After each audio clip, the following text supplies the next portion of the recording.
বন্ধুরা কেমন আছো সবাই? আশা করি সবাই খুব ভালো আছো। আমিও খুব ভালো আছি। প্রতিদিনকার মতো আজও চলে এসেছি। আজকে থাকবে একটু রান্নাবান্না, কিন্তু রান্নাবান্নার ডিটেলসে কিন্তু আমি যাব না। আমি আজ করব তোমাদের সাথে একটু গল্প এটাই, আদার্স কোনো কিছু নয়। যে অনেকেই ভাবো যে যখনই রান্নাবান্না কিছু দেখায় খালি সবজি ঝোল করে।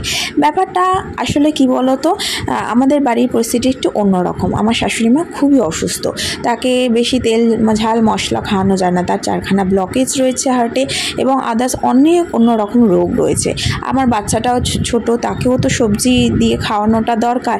আর বাদবাকি রইলাম আমি আর আমার হাজব্যান্ড। আমার রিসেন্ট গলব্লাডার স্টোন অপারেশন হয়েছে, তো অপারেশনের দরুন আমাকেও লাইট খাবার খেতে বলেছে।